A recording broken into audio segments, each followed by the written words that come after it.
కర్నూలు 4వ తరగతి ఉద్యోగుల కాలనీలో జరిగిన అక్రమ రిజిస్ట్రేషన్లు రద్దు చేయాలని బాధితులు చేపట్టిన నిరాహార దీక్షలు 5వ రోజుకు చేరుకున్నాయి. కర్నూలులోని సహకార సంఘాల డిప్యూటీ రిజిస్ట్రార్ కార్యాలయం ముందు బాధితులు ఆందోళనలు చేస్తున్నారు. తమకు న్యాయం చెయ్యాలని ఆందోళన చేస్తున్నా అధికారులు ఏమాత్రం స్పందించకపోవడం దారుణమని ప్రజా పరిరక్షణ నాయకులు డేవిడ్ ఆగ్రహం వ్యక్తం చేశారు.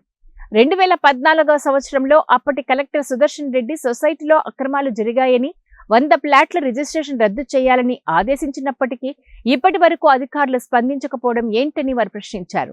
500కు పైగా ప్లాట్లు అక్రమంగా రిజిస్ట్రేషన్లు చేశారని వాటిని వెంటనే రద్దు చేసి నిజమైన లబ్ధిదారులకు కేటాయించాలని వారు కోరుతున్నారు. అక్రమ రిజిస్ట్రేషన్లు రద్దు చేసేంత వరకు తమ పోరాటం ఆగదని హెచ్చరించారు. అక్రమాలను వెలికి తీసినటువంటి అధికారుల నివేదికలను అమలుపరచకుండా ఇప్పటి వరకు వాళ్ళని ఉద్యోగులను 4వ తరగతి ఉద్యోగులను సతాయిస్తున్నారు. దాదాపు 300 నుంచి 400 కోట్ల అవినీతి.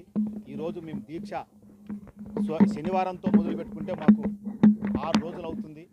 ఈ 6 రోజుల నుంచి కనీసం కూడా మాకు ఒక్క డిమాండ్ మేము నెరవేరుస్తామని చెప్పేసి హామీ ఇవ్వకపోవడం డిఎల్సిఓ గారి నిర్లక్ష్యం వైఖరికి ఇది విడ్డూరము. ఇదే జిల్లా హెడ్ క్వార్టర్లో కలెక్టర్ గారు ఉన్నారు, జాయింట్ కలెక్టర్ గారు ఉన్నారు, డీసీఓ గారు ఉన్నారు. ఇంతమంది ఆఫీసర్స్ ఉన్న మా యొక్క 6 రోజులతో ఆర్తనాదాలు మాత్రం పట్టించుకోవడం లేదు. మేము పెద్ద గొంతెమ్మ కోరికలేం చేస్తలేము. మాకు ఇండ్లు కట్టేయండి అంటలేము, మాకు పదవులు ఇవ్వండి అంటలేము, మాకు ఉద్యోగాలు ఇవ్వండి అంటలేము.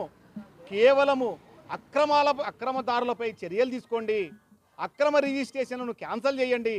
దాదాపు అప్పుడున్నటువంటి ఐఏఎస్ ఆఫీసర్ అయినటువంటి సుదర్శన్ రెడ్డి గారు 102 ప్లాట్లు రద్దు చేయమని చెప్పేసి ఆర్డర్స్ ఇష్యూ చేస్తే ఇప్పటి వరకు అవి కలెక్టర్ ఆర్డర్స్ను కూడా ఒబేట్ చేసి ఉన్నారు. మళ్ళీ గతంలో ఎంక్వైరీ చేసినటువంటి ఆఫీసర్స్ 509 ప్లాట్లు అక్రమ రిజిస్ట్రేషన్లు చేసినాయని చెప్పేసి నివేదికలు ఇచ్చినారు. ఆ నివేదికల ప్రకారమే ఆ రిజిస్ట్రేషన్లు క్యాన్సిల్ చేయమని అడుగుతున్నాము. ఎవరైతే ఆ రిజిస్ట్రేషన్లకు పాల్పడినారో వాళ్ళపైన చట్టపరమైన చర్యలు తీసుకోండి అని చెప్పేసి డిమాండ్ పెట్టినాము. మీరు దొంగలు, దోషులు అని మేమేం అంటలేము. పోనీ మేము ఏ రాజకీయ పార్టీలకు విమర్శిస్తలేము.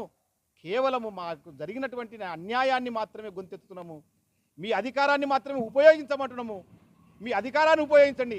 ఎందుకు ఇంత నిర్లక్ష్యం చేస్తున్నారు? మీరు జీతాలు ఎవరి కోసం ఇస్తున్నారు? మా కోసము, మాకు పని కోసమే కదా, మా సొసైటీలో పనిచేస్తున్నటువంటి కోసమే కదా, మా సొసైటీ కోసమే కదా మీ ఉద్యోగాలు. మీరు వేరే శాఖ కోసం కాదు కదా. ఈ 4వ తరగతి ఉద్యోగులని 4 శాఖలు ముంచినాయి. ఒకటి రిజిస్టర్ శాఖ,